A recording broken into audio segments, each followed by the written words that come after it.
बिस्मिल्लाहिर्रहमानिर्रहीम। मेरा नाम फराज है। पढ़ाई के बाद एक अच्छी जॉब मिल गई तो खुदा का शुक्र किया। घर के बिल भरने के काबिल हो गया था। जिस जगह मेरा घर था उनके दोनों तरफ से एक एक गली निकलती थी। दाएं हाथ की गली के कोने वाले घर में, जो हमारे घर से दो घर छोड़कर बनता था, अम्मा फुरतो रहती थी। नाम तो कुछ और था, मगर तेज तेज काम करने और तेज चाल की वजह से सब उन्हें अम्मा फुरतो कहते थे। बेचारी बेवा थीं। मजबूरी में एक दो घरों की सफाई करके घर का खर्चा चलाती थी। अम्मा फुरतो की एक ही बेटी थी, वो भी इतनी खूबसूरत कि एक बार देखने के बाद आदमी आंख झपकना भूल जाए। बिल्ली आंखें, लंबे स्याह काले बाल, निखरी हुई रंगत और गुलाबी होंठ। रिमशा, हाँ, रिमशा नाम था उसका। मैं उसके बारे में इतनी तफसील इसलिए जानता हूं कि मैं जिस दफ्तर में जॉब करता था उसके साथ ही एक छोटा सा स्कूल था जहां रिमशा पढ़ाने जाती थी। अक्सर उससे टाकरा हो जाता था या फिर हम एक ही बस में जॉब के लिए जाते थे। इतनी खूबसूरती देखकर सभी अपनी आंखों को बार बार जहमत देने से नहीं थकते थे। मैं तो इसी कोशिश में रहता था कि जब वो जाने के लिए निकले तो मैं भी उसी वक्त घर से निकलूं। एक मोहल्ला होने के बावजूद उसने कभी मुझे लिफ्ट नहीं करवाई, ना कभी बात करने की कोशिश की। वो किसी को भी घास नहीं डालती थी, बस अपने काम से काम रखती थी। कई जवान किस्मत आजमा चुके थे, मगर जलील ही हुए। स्कूल का गेट मेरे दफ्तर की तरफ ही खुलता था। गेट के अंदर साथ ही एक बरगद का बड़ा सा दरख्त था, जिसकी शाखों का फैलाव गेट से बाहर और स्कूल के ऊपर भी था। मैं उसे अक्सर अंदर जाते हुए देखता था। दफ्तर के कमरे से स्कूल का गेट नजर आता था, इसलिए भी मुझे इतनी तफसील पता थी। रिमशा सर पर दुपट्टा रखती और खुद को चादर में लपेट कर बाहर निकलती। सब कहते थे अम्मा भुट्टो ने अपनी बेटी की बहुत अच्छी तरबियत की है। सच कहते थे। मैं रोज उसके साथ एक बस में आता जाता था और जिस तरह मेरी नजरें उसका ताक्कुब करती थी, मुझे यूं लगने लगा था कि मुझे उससे मोहब्बत हो गई है। मगर मुझे यकीन था कि ये एक तरफा मोहब्बत ही थी, क्योंकि रिमशा ने कभी भी एक बार नजर पढ़ने के बाद दोबारा नजर उठाकर नहीं देखा था। वक्त गुजरता गया। स्कूल में गर्मियों की छुट्टियां हो गईं। जाहिर है स्कूल बंद हो गया। अब मेरा दिल दफ्तर जाने को नहीं करता था, बस मजबूरी में जाना पड़ता। और रोज घर से निकलते वक्त एक बार जरूर अम्मा भुट्टो के दरवाजे की तरफ देखता था कि शायद रिमशा की झलक नजर आ जाए, किसी काम से बाहर आए शायद। मगर मेरी ख्वाहिश हसरत ही बनी रही।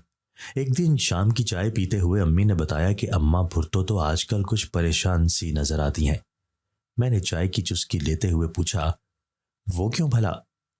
अम्मी कहती, पता नहीं, वो सामने वाली आपा जिनके घर अम्मा भुट्टो काम करती हैं वो बता रही थी।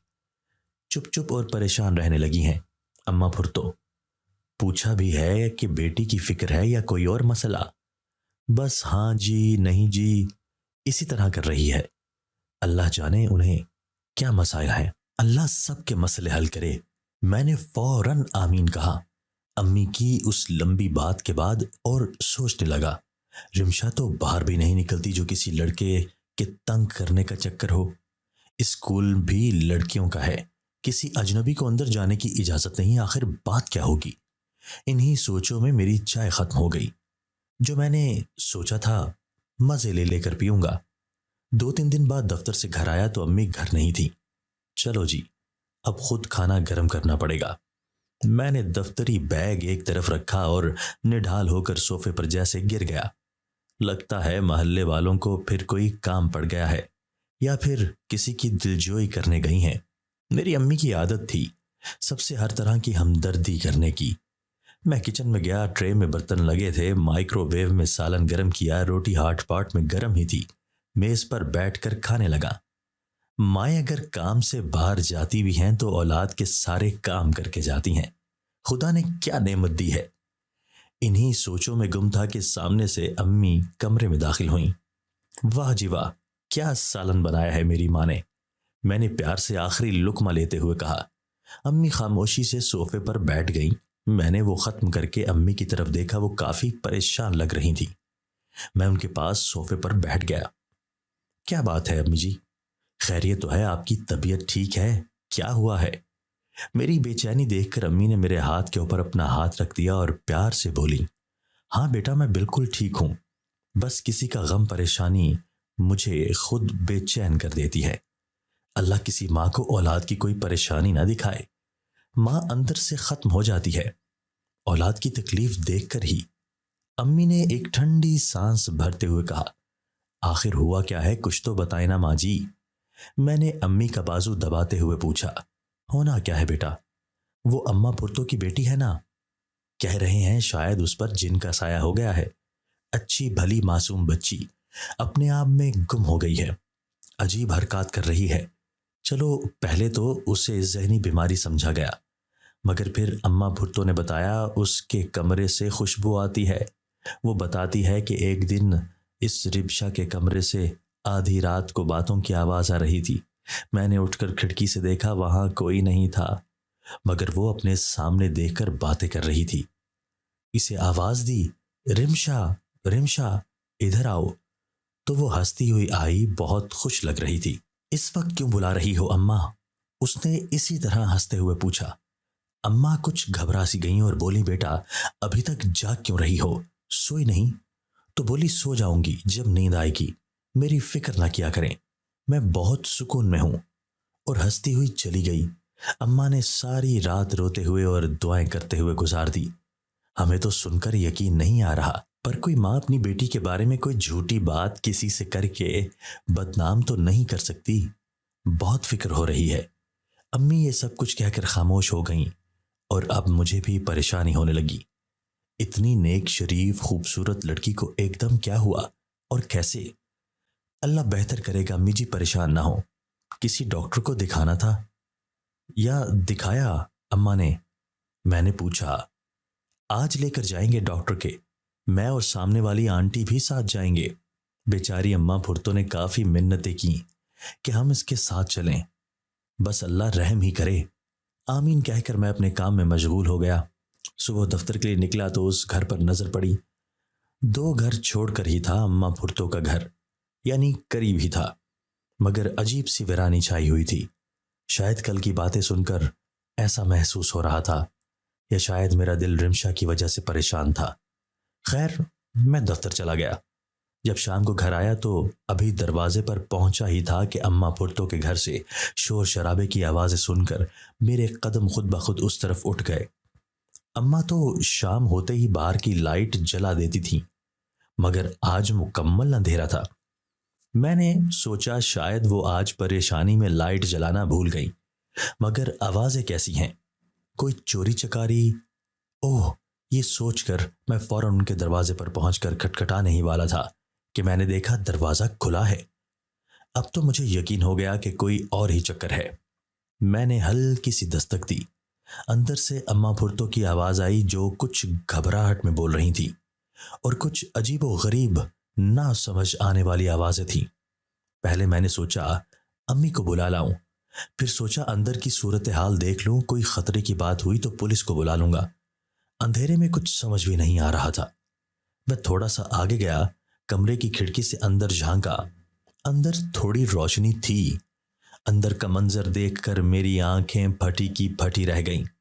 रिमशा कमरे के रोशनदान के पास शेड सा बना था, उस पर बैठी हुई थी। हालांकि वो काफी ऊंचा था, सीढ़ी के बगैर वहां पहुंचना नामुमकिन था।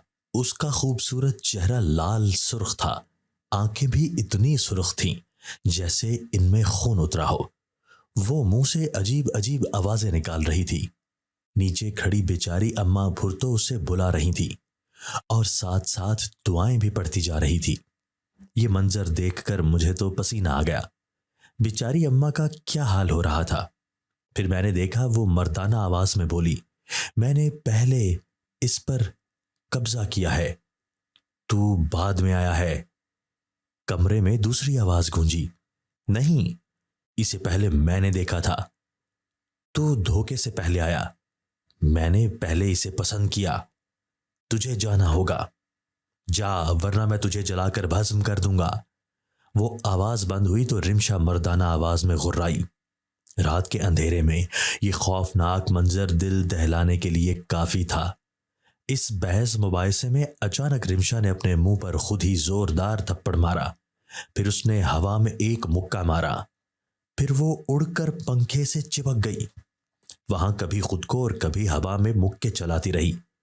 उसके मासूम चेहरे पर कई तरह के निशान नजर आ रहे थे। यूं लग रहा था जैसे दो जिन हों जो आपस में ही लड़ रहे थे। नीचे खड़ी अम्मा भुर्तो आंसू बहाते हुए बार बार दुआएं पढ़कर फूंके मार रही थी। मेरी हिम्मत नहीं पड़ रही थी अंदर जाकर उनकी मदद करूं। कई तरह की सोचें दिमाग को शल कर रही थी। फिर रिमशा जैसे अपने बिस्तर पर आकर गिर गई हो। अम्मा भुर्तो भागकर उसके पास गईं, आवाजें दी, मगर वो बेहोश हो चुकी थी। उन्होंने प्यार करते और रोते हुए उसे गोद में लेकर प्यार करना शुरू कर दिया। मैं उल्टे कदमों चलता हुआ घर से बाहर आ गया। घर पहुंचा तो पूरा जिस्म ठंडा हो रहा था। चेहरे की हवाइयां उड़ी हुई थी। पसीने से शराबूर था। अम्मी मुझे देखकर परेशान हो गई। क्या हुआ है मेरे बेटे, तबीयत ठीक है? मैं सोफे पर बैठ गया और सामने पड़ा पानी का गिलास एक ही सांस में पी गया। अम्मी एक टिक मेरी तरफ देखे जा रही थी। जल्दी बताओ, सब खैरियत है ना?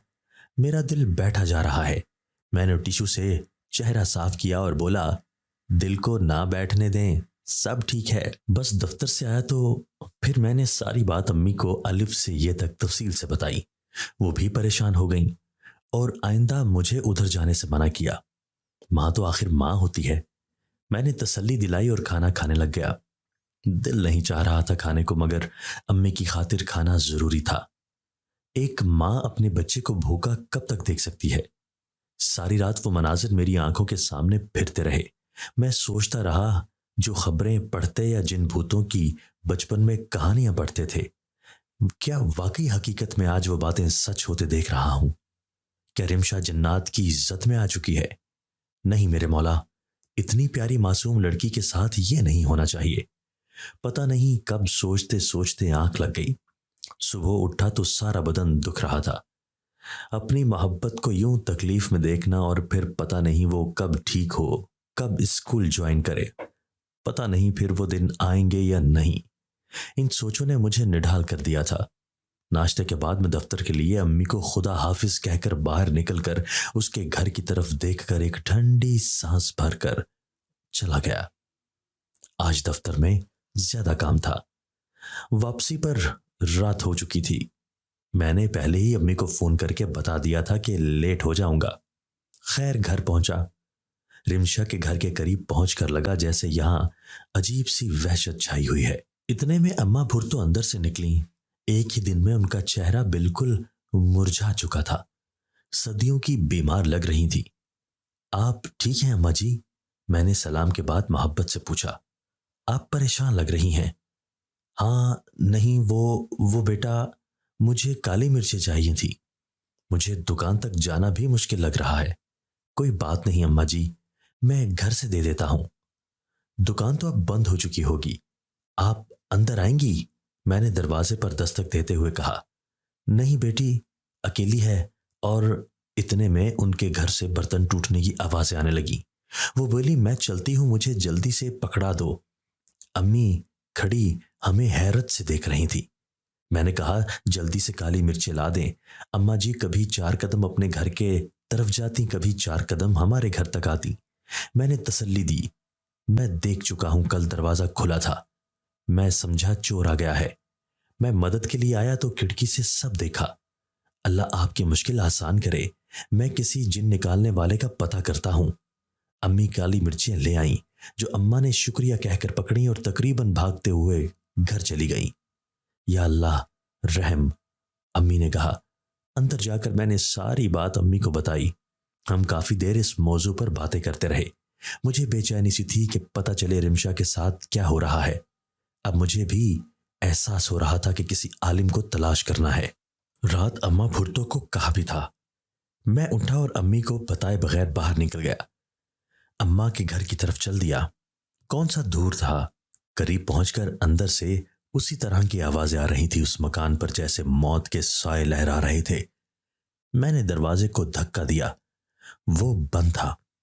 लकड़ी का दरवाजा था जिसकी कुंडी नहीं जंजीर सी लगी होती है। मैंने हाथ डालकर जंजीर खोल ली। लोड शेडिंग की वजह से हर तरफ अंधेरा था। किसी घर में कन्वर्टर चलने से हल्की लाइट कमरे की खिड़की से आती और कहीं मोमबत्ती जलाकर अंधेरे को खत्म करने की कोशिश की गई थी। अम्मा ने भी दोनों कमरों में मोमबत्ती जलाई हुई थी। इस मध्यम सी रोशनी में खौफनाक आवाजों की ना समझ आने वाली गुफ्तगू दिल दहला लेने के लिए काफी थी। पता नहीं अम्मा भुर्तो कैसे ये सब कुछ बर्दाश्त कर रही होंगी। मुझे उन पर तरस आने लगा। मैं दाएं बाएं देखता हुआ आगे बढ़ा और खिड़की के साथ आंख लगा दी। मेरा दिल जोर जोर से धड़क रहा है। उफ! मुंह से चीख निकलते निकलते रह गई। रिमशा चारपाई पर बैठी थी और अलमारी के ऊपर एक खोपड़ी पड़ी थी जिसके दो लंबे दांत नुमाया नजर आ रहे थे। लाल सुर्ख आंखें मोमबत्ती की रोशनी में बहुत ही हैबतनाक लग रही थीं। पास ही निचला धड़ अलग से पड़ा था। रिमशा सुकून से बिस्तर पर बैठी हुई थी। उसके सामने एक लड़का बैठा था जिसकी कमर मेरी तरफ थी। यकीनन ये जिनका दूसरा भाई था, मगर मैं उसे सामने से देखने से कासिर था। अलमारी के ऊपर बैठी खोपड़ी ये मुख्तलिफ आवाजें निकाल रही थी। शायद कुछ देर पहले उनकी लड़ाई हुई होगी। कमरे का दरवाजा बंद था या शायद कुंडी लगी हुई थी। ना भी लगी होती, जिन्नात की मर्जी के खिलाफ कौन सा खुल जाना था। मेरे दिल की धड़कन अब काफी तेज हो चुकी थी। अम्मा कहाँ है? मैंने दूसरे कमरे की खिड़की से झांका। अम्मा मोमबत्ती की रोशनी में तिलावत कर रही थी और बार बार आंखें साफ कर रही थी। बेचारी की बेबसी साफ नजर आ रही थी। मुझे समझ आ चुकी थी, ये एक नहीं दो जिन हैं और दोनों ही रिमशा पर आशिक हैं और इसी वजह से उनकी आपस में लड़ाई होती जो इतना शोर शराबा मचाती। रिमशा इस सारे वाक़े से बेखबर थी। खबर भी कैसे होती? अपने होश में हो तो पता चले उसके साथ क्या हो रहा है। मैं फिर रिमशा के कमरे की खिड़की पर आ गया और उस सुराख से आंख लगाई जहां से पहले देख रहा था। मुझे यह भी फिक्र थी अगर अम्मी ने उठकर देखा और मुझे कमरे में ना पाया तो वो परेशान हो जाएंगी। रिमशा के सामने बैठा हुलिया अब जरा उसके करीब हो गया था। मैंने देखा अलमारी के ऊपर वाली खोपड़ी ने साथ पड़ा निचला धड़ खोपड़ी से लगाया और छलांग मारकर रिमशा के पीछे आई और गायब हो गई। फिर रिमशा ने अपने हाथ से सामने बैठे वजूद को धक्का दिया। धक्का इतनी जोर से दिया गया कि वजूद उस खिड़की के पार दीवार से आकर लगा जहां से मैं देख रहा था। मैं एकदम नीचे बैठ गया। बैठा क्या, यूं लगा जमीन पर जैसे गिर गया था। टांगें कांप रही थी और दिल इतनी जोर से धड़क रहा था, यूं लगता था जैसे अभी बाहर आ जाएगा। 2 मिनट इसी तरह पड़ा रहा, फिर उठने की कोशिश की। लगता था जैसे टांगों में जान ही नहीं। पूरी कुव्वत जमा करके दीवार के सहारे से उठा और सुराग से देखने लगा। उस वजूद ने रिमशा के चेहरे पर जोरदार थप्पड़ मारा था जिससे वो बेहोश हो चुकी थी। उसके मुंह से झाग निकल रही थी। अम्मा भुर्तो ने अपनी पढ़ाई के बाद रिमशा के दरवाजे पर पानी की छींटें मारी। अम्मा के उठते ही मैं वहां से निकल आया। जिस तरह घर और अपने कमरे तक पहुंचा वो मैं बयान नहीं कर सकता। बस ये शुक्र कर रहा था कि अम्मी को पता नहीं चला। मैं पसीने से भरा हुआ था। वो खौफनाक मंजर आंखों के सामने घूमता रहा। मैं रात भर दुआएं पढ़ता रहा और खास रिमशा के लिए बहुत दुआ की। सुबह मेरी सूजी आंखें देखकर अम्मी कुछ फिक्रमंद हो गई। क्या बात है, सब खैरियत है? उन्होंने मेरे कंधे पर हाथ रखकर पूछा। मैं अभी उन्हें कुछ बताना नहीं चाहता था। जी अम्मी, बस सर में दर्द था तो नींद सही तरह से नहीं आई। अम्मी ने 2-4 नसीहतें की और नाश्ता दिया। मैं सलाम दुआ के बाद दफ्तर आ गया। दफ्तर में भी वही मनाजिर आंखों के सामने घूमते रहे। रात के वाक़े की वजह से किसी काम में दिल नहीं लग रहा था। मैंने सोचा मुझे अम्मा की मदद करना चाहिए। मैंने 1-2 दोस्तों से किसी आमिल का पता पूछा। थोड़ा बहुत उन्हें बताना पड़ा कि किस्सा क्या है। दोस्त भी कुछ जाने बिना मालूमात कब फराहम करते हैं। एक ने बताया भाटी गेट के पास एक ऐसा आलिम रहता है, काफी नाम सुना है उसका। मैंने उससे कहा मेरे साथ चले ताकि तलाश करने में आसानी हो और वैसे भी एक से भले दो। शुक्र वो मान गया। मैंने दफ्तर से जल्दी छुट्टी ली और दोस्त की मोटरसाइकिल पर हम उस बाबा की तलाश में निकल पड़े। मुझे रात से पहले उस काम को सर अंजाम देना था। मोटरसाइकिल दोस्त चला रहा था और जगह भी उसे मालूम थी, इसलिए मैंने जहन से इस ख्याल को झटक दिया कि वो बाबा कैसे मिलेगा। एक दो जगह पर दोस्त ने उतर कर किसी से उस बाबा का पूछा। तकरीबन पौने घंटे बाद हमने आखिर उस बाबा को तलाश कर ही लिया। ये एक पुरानी तर्ज का मट्टी का मकान था। मकान के सामने एक हैंड पंप लगा हुआ था, जो आज भी गांव वगैरह में देखने को मिलता है। दरवाजा खुला हुआ था। घर के साथ ही एक छोटा सा नाला बह रहा था। हम मोटरसाइकिल से उतरे, उसे लॉक किया, अंदर जाने लगे तो अंदर से एक आदमी और एक औरत को निकलते देखा। मतलब और भी लोग अपना मकसद लेकर आते हैं। अंदर गए, छोटा सा सहन था। छत पर कव्वे बैठे थे। शायद वहां उनके खाने को कुछ डाला गया था। सहन के एक तरफ चंद मुर्गियां जमीन पर खुराक तलाश कर रही थीं। सामने दो कमरे थे। एक कमरे के ऊपर जिन्नात का बादशाह लिखा हुआ था। उसके दरवाजे पर गंदा सा एक कपड़ा पड़ा हुआ था। दूसरे दरवाजे पर हमने तवज्जो ही नहीं दी, क्योंकि जहां बादशाह लिखा हुआ था वहीं बाबा बैठा होगा। एक बात थी, वहां से कोई अजीब सी स्मेल आ रही थी, जो कम अज कम मुझे बहुत बेचैन कर रही थी। दरवाजे के साथ एक आदमी बैठा था, 40 से ऊपर का होगा। उसने हमें रोक कर पूछा, क्या करने आए हो? हमने बताया, बाबा से मिलना है, बहुत जरूरी काम है। उसने हमें सर से पांव तक देखा और अंदर झांका, फिर हमें अंदर जाने के लिए रास्ता दे दिया। अंदर हल्की रोशनी थी। दाएं हाथ पर छोटी सी एक खिड़की मट्टी की दीवार में निकाली गई थी। खिड़की के साथ छोटी सी मेज पर पानी का एक घड़ा और गिलास पड़ा था। बाएं तरफ एक छोटा सा तख्त पोश था। उस पर पुरानी सी एक दरी बिछी हुई थी। उस पर वो बाबा बैठा था, जिसके पीछे दाएं बाएं दो जीरो साइज बल्ब जले हुए थे, एक सुर्ख एक सब्ज रंग का। बाबा के दाएं हाथ के पास एक इंसानी खोपड़ी पड़ी थी, जो सब्ज और सुर्ख हल्की रोशनी में बहुत भयानक लग रही थी। खासकर आंखों की जगह खाली खौल खौफनाक दिखाई दे रहे थे। दाएं हाथ के पास एक कॉपी पेंसिल पड़ी थी। बाबा खुद किसी जिन से कम नहीं लगता था। काला रंग, उस पर गोल सुर्ख आंखें, सर पर ऐसी टोपी थी जैसे यहां से दरख्त निकलने वाला हो। एक कान में धागा सा था, लंबा सब्ज चोगा, हाथ में कई तरह के रंगों की अंगूठियां पहन रखी थी और गले में किसी पत्थर की 2-3 माला पहन रखी थी। वो सर झुकाकर बैठा था। मैंने अपने दोस्त का हाथ हल्के से दबाया। उसने मेरी तरफ देखकर हल्का सा सर हिलाकर मुझे तसल्ली दी। हम 2 कदम आगे बढ़े और सलाम किया। बाबा ने सर उठाकर देखा और इशारे से सामने पड़े मूढ़े पर बैठने को कहा। हम दोनों वहां बैठ गए। क्या चाहते हो? उसने हमारी तरफ देखते हुए कहा। दोस्त ने मेरी तरफ देखा कि मैं बताऊं। वो बाबा, मेरे पड़ोस में एक लड़की है, टीचर है, अच्छी भली थी कि अचानक अजीब व गरीब हरकत करने लगी। फिर मैंने बाबा को अलिफ से लेकर ये तक सब बताया। वो खामोशी से सुनते रहे, फिर बोले, तुम्हारी बातों से लगता है ये एक नहीं 2 जिन हैं, जो एक ही लड़की पर आशिक हो चुके हैं। जी, और मुझे लगता है वो भाई हैं, क्योंकि उस दिन एक दूसरे को कह रहे थे, अगर तू मेरा भाई ना होता तो अभी तुझे खत्म कर देता। मैंने उनकी बात की तायद की। कितने दिन से ये सब हो रहा है? उसने पूछा। 3-4 दिन से। पता चला? इससे पहले क्या हुआ? कुछ पता नहीं, मैंने कहा। क्या लड़की खूबसूरत है? उसने जरा आगे होकर पूछा। मेरा दिल क्या एक थप्पड़ रसीद कर दूं? इस सवाल का भला क्या मकसद है? जिनका दिल किस पर आ जाए और कब आ जाए कौन कह सकता है। उसकी मां का बहुत बुरा हाल है, मैंने जलकर कहा।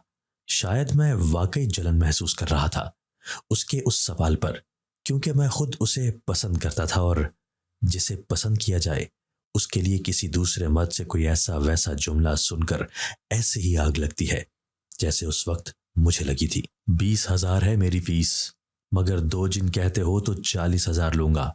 उसने माला पर हाथ फेरते हुए कहा। 40,000? ये तो बहुत ज्यादा है। उसकी माँ लोगों के घर काम करके खर्चा चलाती है, वो इतना कहां से दे सकती है? कुछ कम कर दें। अगर लड़की ठीक हो गई तो मोहल्ले वाले पैसे डालकर कुछ ना कुछ जरूर कर देंगे, मैंने वजाहत देते हुए कहा। मैं देख कर ही कोई फैसला करूंगा, मैंने दोस्त की तरफ देखा और बाबा को साथ चलने को कहा। उसे रिक्शे में बिठाया और अपने पीछे आने को कहा। बड़ी तेजी से हमने घर तक का फासला तय किया। रिक्शे वाले को पैसे दिए और अम्मा फुर्तों के घर बाबा को ले गया। सारी बात उन्हें बताई। बाबा को वहां बिठाकर अम्मी को जाकर सारी बात बताई और तसल्ली दी। मैं वही हूं, परेशान ना हो। उधर बाबा रिमशा के कमरे में गया। वो अभी नॉर्मल थी, बल्कि अपने कमरे में एक अजनबी को देखकर परेशान हो गई। अम्मा ने उसे कान में कुछ कहा, तसल्ली दी और पास बैठ गई। मैं सारा मंजर खिड़की से देख रहा था। बाबा ने अम्मा को कमरे से बाहर जाने को कहा। मैंने देखा रिमशा को देखने के बाद उस बाबा की बाँछें खिल गई थीं। अम्मा बाहर जाने से कतरा रही थी। रिमशा भी नहीं चाहती थी, मगर बाबा का कहना था किसी के सामने अमल करने से उलट पड़ सकता है। अब रात के 8 बज चुके थे और ये वही वक्त था जब जिनों की शाही सवारी आती थी। आखिरकार अम्मा ना चाहते हुए भी वहां से उठकर बाहर आ गई। बाबा ने दरवाजा बंद कर लिया और रिमशा के पास ही बैठ गया। रिमशा सिमट कर दूर हो गई। उसने थैले से तावीज निकाला और रिमशा को कहा, तुम्हें अभी उस जिन से आजाद करा दूंगा, फिक्र ना करो, बस जैसे मैं कहता हूं वैसा करती जाना। दूर क्यों बैठी हो, करीब आकर बैठो, अमल करना है। अभी वो अपनी शैतानी बातों में उसे उलझाना ही चाहता था कि अचानक कमरे की चीजें जोर जोर से हिलने लगी। बाबा तो बुरी तरह डर गया और कांपती आवाज में बोला, कौन है तू? सामने आ, मैं तुझे जलाकर राख कर दूंगा। उसका यह कहना था कि कमरे में जोरदार कहका गूंजा। तो खुद एक राख है, मुझे क्या राख करेगा? हा हा हा हा हा, जा चला जा, इस लड़की को छोड़ दे। बाबा ने बमुश्किल कहा। छोड़ देता हूं, मगर तुझे दरवाजे तक। इतने में बाबा की टोपी उड़कर दरवाजे से जा लगी। बाबा की काली चमकती गंज नजर आने लगी। मुझे और मेरे दोस्त को अब यकीन हो गया था, ये कोई ढोंगी बाबा है, बस पैसे बटोरने वाला। मैंने देखा जिन ने उसे भी कॉलर से पकड़कर दरवाजे के पास फेंक दिया। अब तो बाबा का बुरा हाल हो चुका था। उसने टोपी उठाई और पीछे मुड़कर भी नहीं देखा और वहां से भागा। बाहर मुझे देखकर और भी पशेमां हो गया, सीधा बाहर निकल गया। मैंने दोस्त से कहा, अच्छा हुआ अपनी औकात पता चल गई, खुद चला गया। कमरे के अंदर का मंजर देखकर लगता था एक ही जिन है। आज वो इंसानी रूप में था। कमर इस तरफ थी जहां हम चुपके से खड़े थे। वो रिमशा से बातें कर रहा था, जो इतनी आहिस्ता आवाज में थी कि हमें सुनाई ही नहीं दे रही थी। उधर अम्मा जोर से दरवाजा खोलकर अंदर दाखिल हुई तो वो हुलिया एकदम गायब हो गया। फिर क्या हुआ हमें पता नहीं चला, क्योंकि हम दोनों वहां से निकल आए थे और अपने अपने घर चले गए। अम्मी को मैंने सारी बात बताई। अम्मी ने नसीहत की, अच्छी तरह देखभाल कर किसी अल्लाह वाले को लाना, पता करो, अल्लाह जरूर किसी ना किसी से मिला देगा। जवान बच्ची किस मुश्किल में फंस गई। अम्मी हाथ मलती हुई कमरे में चली गई। मैंने पक्का इरादा कर लिया था, अब किसी का जरूर पता करूंगा जो रिमशा की मुश्किल आसान कर दे। अगले दिन दफ्तर जाने के बाद मैंने काम से फ्री होकर चाय के वक्फे में एक दो कोलीग से बात की। एक ने बताया, मैं एक बुजुर्ग को जानता हूं, बड़े अल्लाह वाले हैं। उनके बारे में मशहूर है कि वो पहले जिन्नात को कुरान पाक पढ़ाते थे। कई लोगों ने देखा है। उनका छोटा सा एक हुजरा है, उसकी ये दूसरी तरफ दुकानें हैं। दुकानदार बताते हैं इस हुजरे की तरफ से खुशबुएं आती हैं और तिलावत की आवाजें आती हैं। मैंने उससे कहा कि मुझे आज ही उनसे मिला दो। वो राजी हो गया। मैं शाम को दफ्तर से निकलकर दोस्त के बताए हुए पता पर चला गया। छोटा सा घर था, साफ सुथरा। दरवाजे पर दस्तक दी तो एक बच्चा आया। किससे मिलना है बताया तो अंदर से पूछने लगा। वापस आकर वो मुझे अंदर कमरे में ले गया। कमरे में अगरबत्ती की खुशबुएं आ रही थी। हर चीज सलीका से रखी हुई थी। सामने जाए नमाज बिछी हुई थी और एक तरफ एक बुजुर्ग तस्बीह हाथ में लिए बैठे थे। उन्होंने मेरा पुरतपाक इस्तकबाल किया, अपने सामने कुर्सी पर बिठाया और आने की वजह पूछी। मैंने देखा उस बुजुर्ग के चेहरे पर एक नूर सा था। सफेद दाढ़ी, सफेद टोपी, रंग भी सफेद माइल था। उनके पूछने पर मैंने सारी बात बताई और अम्मा फुर्तों की मजबूरी भी। उन्होंने बड़े तहम्मुल से मेरी बात सुनी और बोले, मैं कल आऊंगा। आप उनसे कहीं घर में ऊंची आवाज में तिलावत लगाए रखें। क्या कोई पीपल या बरगद का दरख्त है वहां? मैं सोचने लगा। फिर मुझे अचानक याद आया कि वो जिस स्कूल में पढ़ाती है वहां पर है बरगद का दरख्त। बाबा जी ने एक गहरी सांस ली। बस बेटे, कभी कभी हमारी बेएहतियाती इन जिनों को खुद दावत दे देती है। लड़कियों को बाल खोले इन दरख्तों के नीचे नहीं बैठना चाहिए। अच्छी बुरी हवाई चीजें कब कहां पहुंच जाएं पता नहीं चलता। जी बाबा जी, मैंने सादतमंदी से कहा और उन्हें एड्रेस समझाकर वहां से आ गया। अम्मी को बताया और जाकर अम्मा फुर्तो को भी उन बाबा जी के आने की खबर दी। वो पहले वाले बाबा से घबराई हुई थी। मैंने तसल्ली दी, ये बुजुर्ग हैं, काफी पहुंचे हुए। घर में तिलावत लगाने का भी कहा। वो दुआएं देती हुई चली गई। अब मुझे एक ही लगन थी कि जल्द रिमशा को नॉर्मल हालत में लाना और इसी तरह अपनी जॉब पर जाते देखना। अगले दिन दफ्तर से छुट्टी थी। मैं नाश्ते से फ्री हुआ और अम्मा भुट्टो के घर पहुंच गया। उनसे रात के हालात पूछे। बताने लगी तिलावत ऊंची आवाज में लगाए रखी थी। इसका यह असर हुआ कि रिमशा की हालत पहले जैसी नहीं हुई। इस पर जिन तो नहीं आया मगर वो बेहोशी की हालत में रही। किसी वक्त हंसने लगती, फिर सो जाती। बस बेटे बहुत परेशान रही, मगर तिलावत हल्की आवाज में लगाए रखी। खुदा का कलाम है। पता नहीं मुझे पहले क्यों ख्याल नहीं आया। मैंने उन्हें तसल्ली दी और वो चली गईं। घंटे बाद वो बुजुर्ग भी पहुंच गए। मैंने उन्हें अपने घर बिठाया, चाय पिलाई। वो इनकार करते रहे। चाय पीने के बाद मैं उन्हें अम्मा के घर ले गया। अम्मा पहले अपने कमरे में ले गई, उन्हें रिमशा के सारे हालात बताए। इस दौरान बेचारी बार बार रो पड़ती कि बाबा जी मेरी एक ही बेटी है, बस इसे ठीक कर दें। बाबा जी ने उनके सर पर हाथ रखा और कहा, अब घबराएं ना, सब ठीक हो जाएगा। फिर उन्होंने रिमशा को देखा, वो अभी तक सो रही थी। बाबा जी ने उठाने से मना किया, बस उसके हाथ पांव देखे और रात का आने का कहा। साथ में कुछ दुआएं बताई कि सारा दिन ये पढ़ पढ़ कर रिमशा पर फूंकती रहें। वो और भी बाहर आ गए। बाहर आके बाबा जी ने मुझे बताया, इस बच्ची पर 2 जिन्नात का साया है, दोनों इस पर आशिक हैं। इसके हाथ और पांव में मैंने कुछ ऐसे निशान देखे हैं जो इस बात की तरफ इशारा करते हैं कि ये दोनों काफी सख्ती से इस पर फरिश्ता हैं, आसानी से जान छोड़ने वाले नहीं। पर बेटे अल्लाह बड़ा कारसाज है, उसके कलाम में बहुत ताकत है। बड़ी से बड़ी आफत इसके जिक्र से टल जाती है। ये भी चले जाएंगे इंशाअल्लाह। ये कहकर बाबा जी रुखसत हो गए। उनसे मिलकर मैं बहुत मुतमईन हो गया कि अब अल्लाह ने चाहा तो ये मुश्किल भी हल हो जाएगी। अम्मी और अम्मा भुर्तो को भी कुछ यकीन सा था। छुट्टी का दिन मैंने कुछ सोकर कुछ घर के सौदा सर्फ लाने में गुजारा। रात हुई तो बाबा जी आ गए। मैं उन्हें लेकर अम्मा के घर चला गया।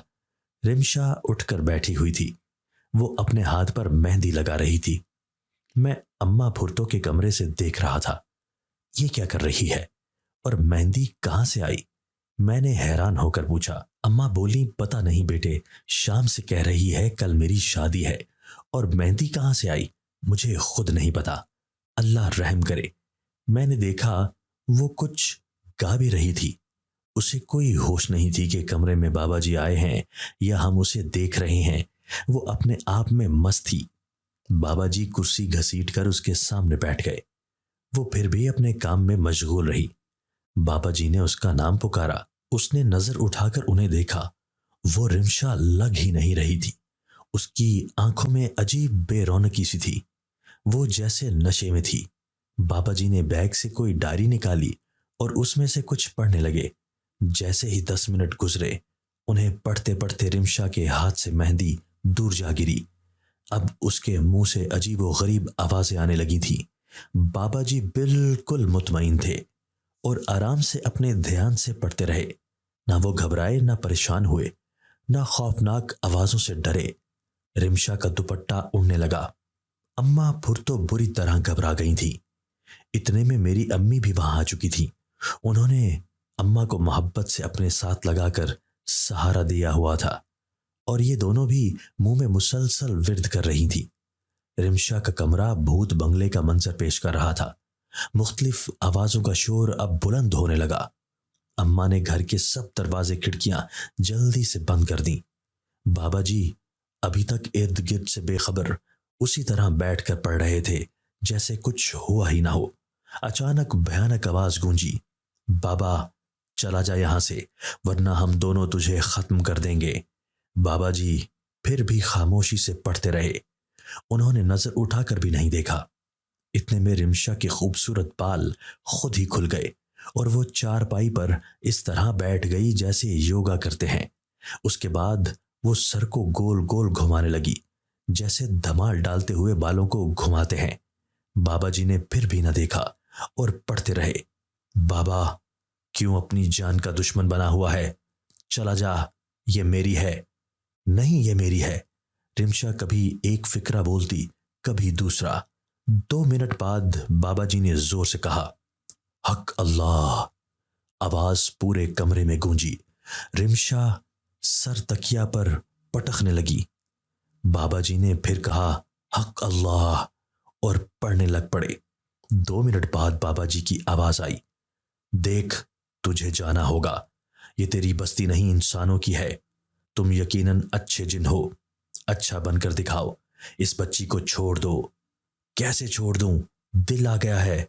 रिमशा बोली, ऐसा मुमकिन नहीं, बच्ची पागल हो जाएगी। तुम जिन हो, इंसान के साथ रहना मुमकिन नहीं। अपनी बस्ती में जाओ, तुम्हारे साथी इंतजार कर रहे हैं। बाबा जी ने बड़ी मोहब्बत से यह बात कही और फिर पढ़ाई शुरू कर दी। वो पढ़ते जाते थे और रिमशा की हालत खराब होती जा रही थी। वो आवाजें भी निकाल रही थी, कभी सर घुमाती और कभी हाथ के इशारे से कमरे में रखी चीजों को इधर उधर पटकती। हम डर रहे थे कहीं बाबा जी को कोई चीज ना मारे, मगर वो हर चीज से बेनियाज पढ़ते जा रहे थे जैसे उन्हें यकीन हो कि वो जिनको भगाने में कामयाब हो जाएंगे। उनके यकीन पर हमें भी यकीन था। उस वक्त पूरा कमरा जंग का मैदान लग रहा था। उन दोनों जिन की कोशिश थी कि किसी तरह बाबा जी को डराया जाए और वो पहले वाले ढोंगी बाबा की तरह भाग जाएं, मगर ये डरने वाले नहीं थे, सही इल्म रखते थे, इसीलिए तहम्मुल से बैठकर अपनी पढ़ाई कर रहे थे। उन्होंने कुछ पढ़कर रिमशा पर फूंक मारी। वो चीख मार कर एक तरफ को गिरी। बाबा जी ने 2 मिनट उसे देखा।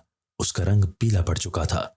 वो उसके सर पर हाथ फेरते जाते और हल्की आवाज में उसे पुकारते जाते। अभी वो ऐसा कर ही रहे थे, एकदम रिमशा ने आंखें खोली और जोर से उनका हाथ पकड़ लिया। हा हा हा हा हा, आवाज गूंजी। एक तो चला गया बाबा, अभी दूसरा बाकी है। मैं नहीं जाऊंगा, तू जो मर्जी कर ले, ये मेरी है, मैं इसे भी ले जाऊंगा अपने साथ। बाबा जी ने हाथ छुड़ाने की हल्की सी कोशिश की मगर नाकाम रहे। उसी हालत में आपने फौरन वही डायरी खोली और वही कुछ पढ़ना शुरू कर दिया जो शायद पहले पढ़ रहे थे। अब वो 1 मिनट पढ़ते और रिमशा पर फूंक मार देते। रिमशा की आंखें लाल सुर्ख उबली हुई जैसे बाहर को आ जाएंगी।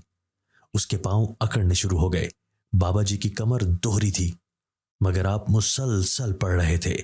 एकदम रिमशा ने, या यूं कहना चाहिए जिन ने बाबा जी का हाथ छोड़ दिया और अजीब सी आवाजें निकालने लगी। बाबा जी वहीं चारपाई पर बैठ गए। हमें एहसास हुआ कि उन्हें यकीनन कमर की तकलीफ हो रही होगी। वो अब भी पढ़ रहे थे और अपने हाथ पर फूंक मारकर रिमशा के चेहरे बाजुओं पर फेर रहे थे। रिमशा के हाथ पांव जो पहले मुड़ रहे थे उनमें अकड़ाव कम होने लगा मगर उसके मुंह से मुसलसल झाग निकल रही थी। उधर अम्मा फुर्तों का बुरा हाल हो चुका था। बेटी की हालत उनके लिए नाकाबिले बर्दाश्त थी। माँ जो थी, बाबा जी अपना अमल करते रहे। अचानक कमरे में रखी मोमबत्ती बुझ गई। हालांकि ना हवा थी ना कुछ और, मगर शाएं शाएं की आवाजें कमरे में आने लगी। अम्मा ने अपने कमरे की मोमबत्ती रिमशा के कमरे में साइड पर रख दी। हमने देखा अब रिमशा नॉर्मल हो रही थी, बिल्कुल सीधी लेटी थी, मुंह से झाग भी खत्म हो चुकी थी। बाबा जी उसी तरह पढ़ पढ़ कर उस पर हाथ फेरते जाते। काफी देर तक यही अमल होता रहा। हम तीनों दम बखुद ये मनाजिर देख रहे थे। आखिरकार बाबा जी ने वहीं बैठे बैठे दुआ को हाथ उठा लिए। हम सब ने भी उनका साथ दिया। काफी लंबी दुआ के बाद आमीन कहा और अपने बैग में डायरी वापस रख ली। लाइट भी आ चुकी थी। रिमशा को देखा तो वो बरसों की बीमार लग रही थी। बाबा जी बोले, ये अभी अपने होश में नहीं है, अब सब ठीक है, बस इसे अच्छा खिलाएं पिलाएं और बच्ची को 5 वक्त नमाज पढ़ने की ताकीद करें। रोज सूरह यासीन पढ़ा करें और रात चारों कुल और आयतुल कुर्सी पढ़कर सोया करें।